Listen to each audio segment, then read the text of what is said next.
Good morning. Are you Corbin Rayleigh? Yes, ma'am. And Mr. Rojas, will your client waive the formal reading of the indictment? He will, Your Honor.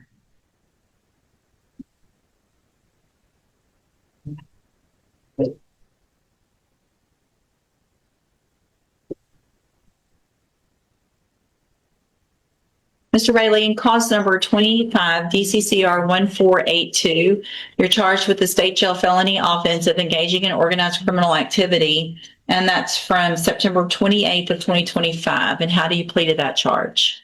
Yes, guilty, right? Something. Right. So did you do this? Did you do it or did you not do it? If you did it, it's guilty. If you didn't do it, then it's not guilty, and we have a trial. I committed a misdemeanor under that. The underlying offense is a misdemeanor assault, Judge, because it was in combination with 3 people or more. He feels it should be a misdemeanor, but Mr. Coleman and Ms. Nichols would reduce it. And you've talked to him about what engaging in organized criminal activity means. So you've gone over all of this with Mr. Rojas, right? A little bit, yeah. All right, I'm going to hold the case. Y'all go talk. Yeah. Ask any questions you have of Mr. Rojas. Listen carefully to his answers. He's telling you what the law is, and then we'll decide. You can decide if you want to take the deal or not, or if you want to go to trial. Cause number 25, DCCR 1482. How do you plead? Guilty.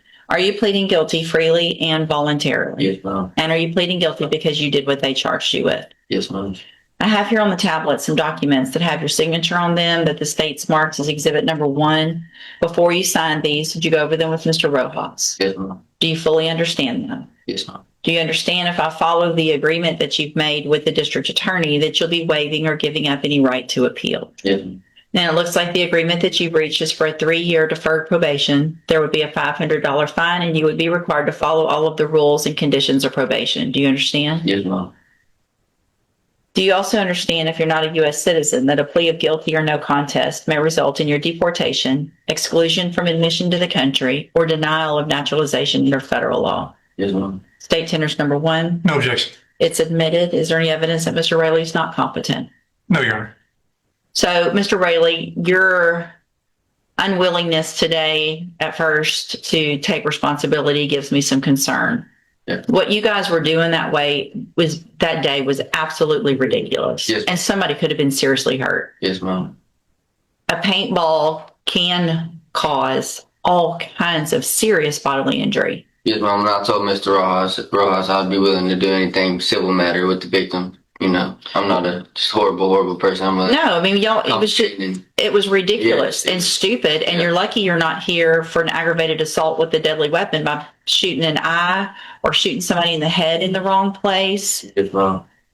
3 people were shot just driving. You're lucky that y'all didn't get shot because somebody didn't think it was a real gun. And that's what people are doing everywhere now, is shooting people. So you're out there with a paintball gun, but you in turn could end up shot. So I just want to make sure you understand that giving me an opportunity to review this gives me some concern. You need to take advantage of this opportunity. You're very young. There's no reason for you not to be able to be successful and make some better decisions. But you need to understand the importance of this as felony court. It doesn't have anything to do with civil court. It doesn't have anything to do with paying them back. It has to do with you doing your probation right. And if you don't, you go to prison. Yeah. All right. So I'm going to find that you entered your plea of guilty freely and voluntarily. Find that you're mentally competent and you understand the nature and the consequences of your plea. Find sufficient evidence to find you guilty. However, I'm going to reset your case for sentencing just so I can get a little more information about you and your case, and then we'll come back later for sentencing. You need to stop and talk to probation on your way out of the courtroom today, and she's sitting at that desk right over there. All right? See you back at sentencing. And that was for the second-degree felony offense in possession of a controlled substance. And then in October,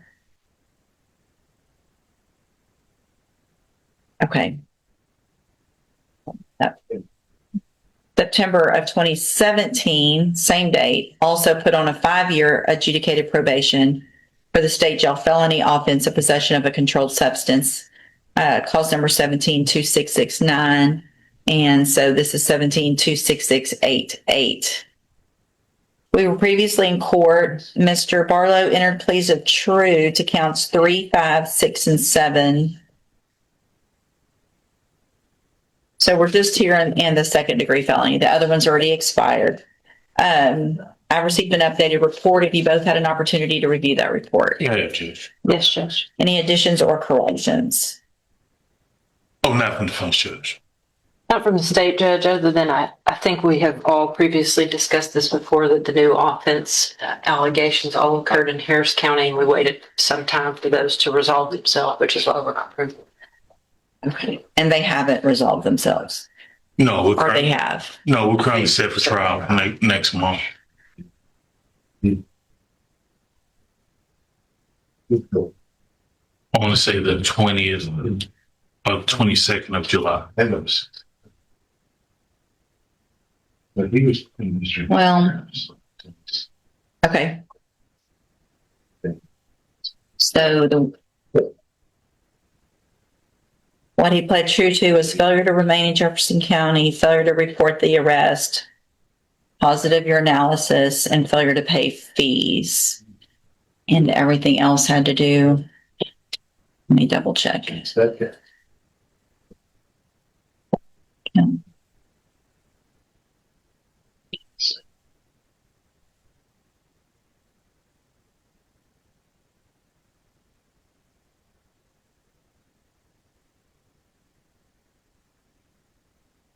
Okay. So everything else has to do with the cases over there. Yes. All right, Mr. Lewis, and there was no agreement. Mr. Lewis, you may proceed.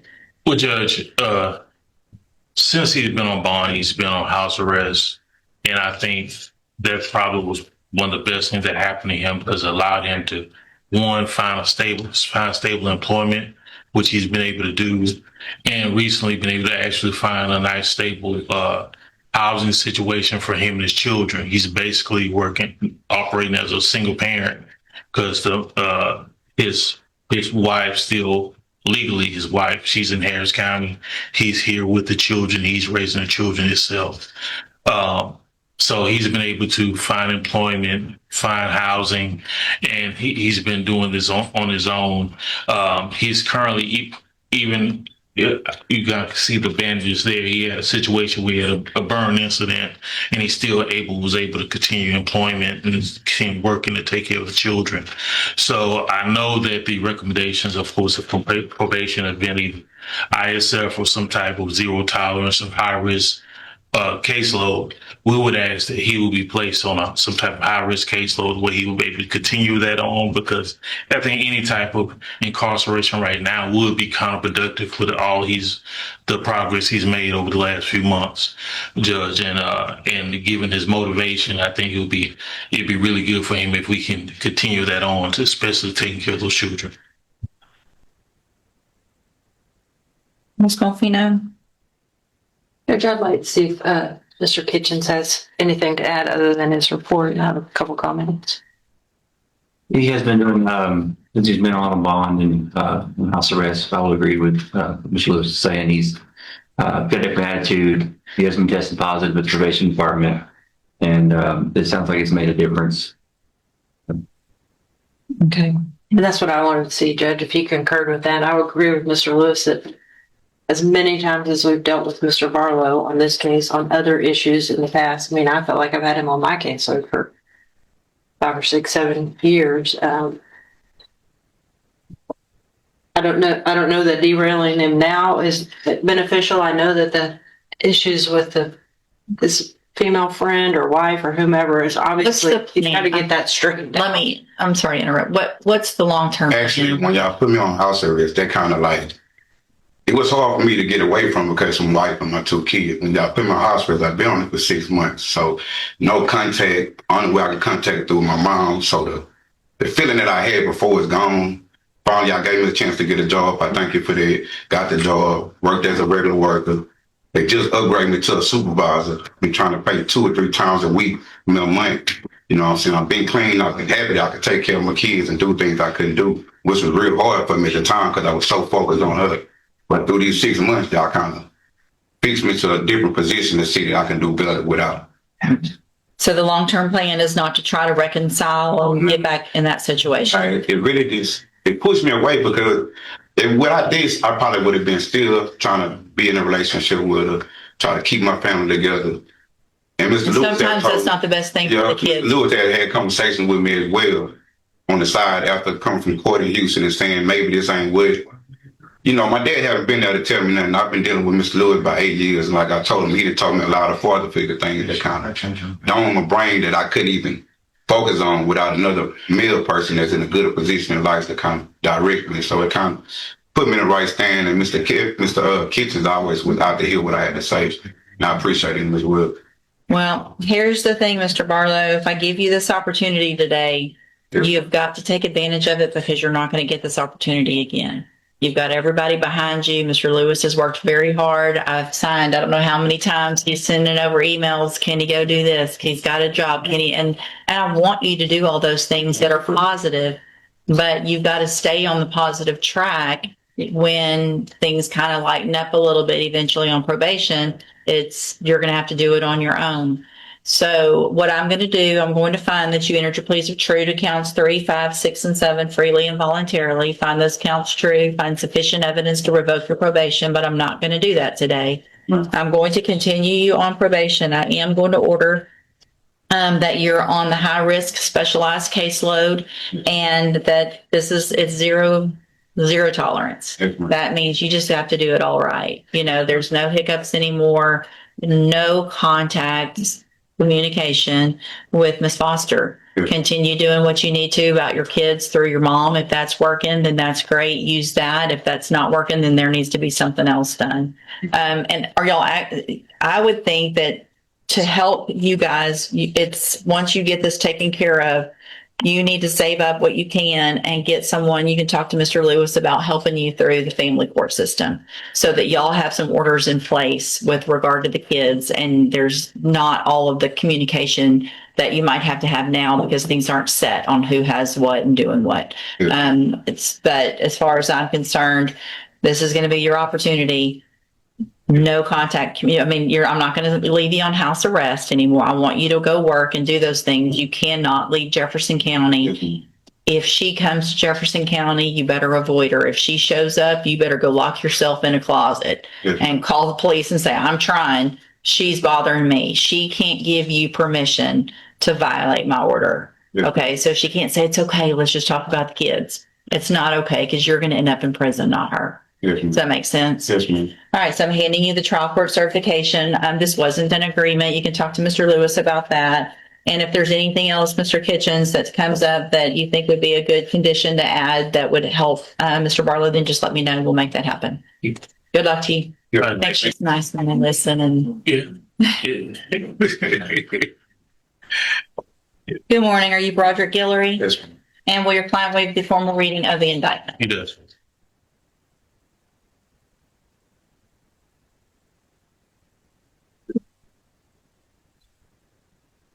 Mr. Guillory, in cause number 25 DCCR 1716, you're charged with the state jail felony offense of burglary of a building from February 3rd of 2024. How do you plead to that charge?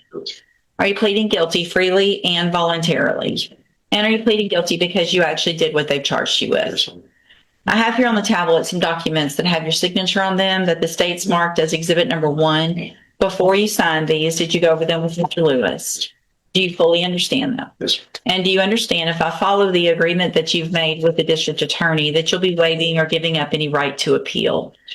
And it looks like that agreement that you've reached is for a 3-year deferred probation. There will be a $500 fine and you would be required to follow all of the rules and conditions of probation. Is that your understanding? Yes. Do you also understand if you're not a U.S. citizen that a plea of guilty or no contest may result in your deportation, exclusion from admission to the country, or denial of naturalization under federal law? State tenders number 1. No objection. It's admitted. Is there any evidence that Mr. Guillory is not competent? All right, so I'm going to find that you entered your plea of guilty freely and voluntarily. Find that you're mentally competent and you understand the nature and the consequences of your plea.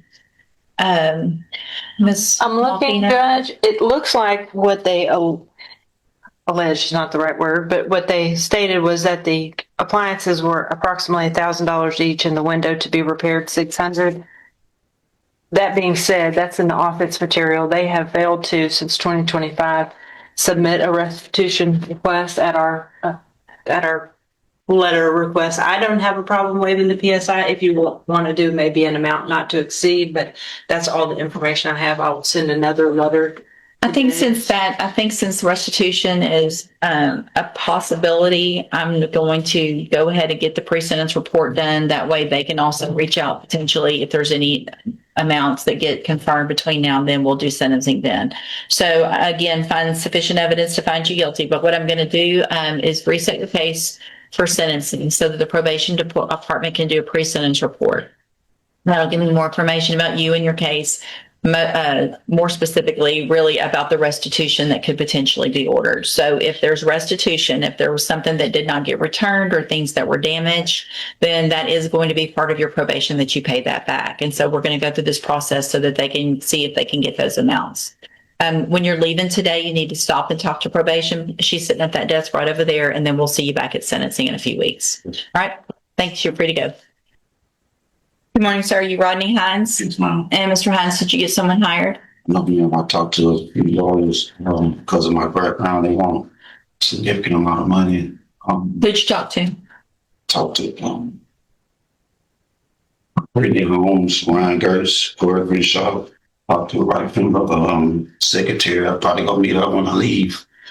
They just want to have money down because of my background. But they do she will get out. And where are you working? I got was working at the port. I got another interview at AWP. Safe when I leave.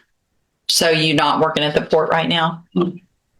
Why not? But they was at a job in court, so I can go a couple of months.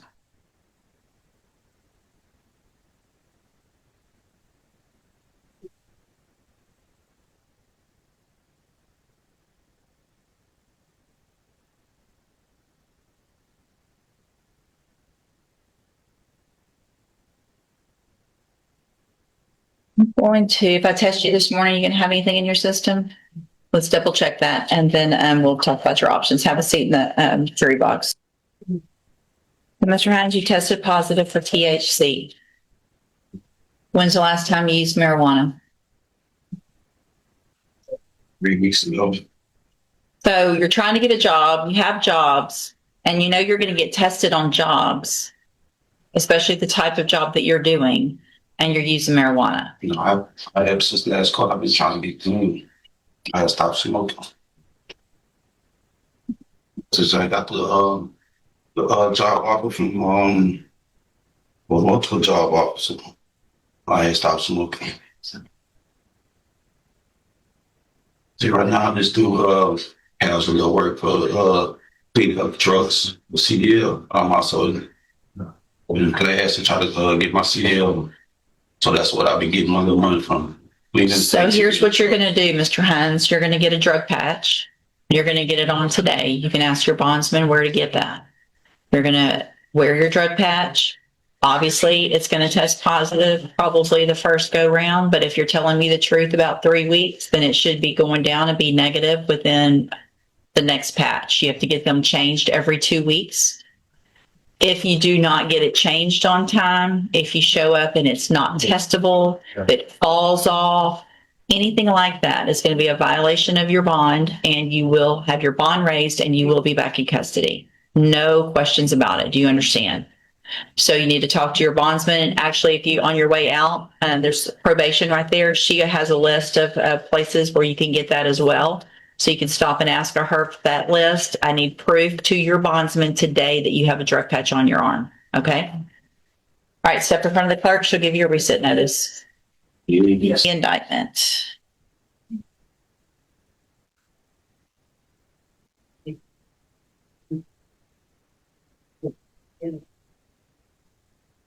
I'm on your side. And are we going on just count one?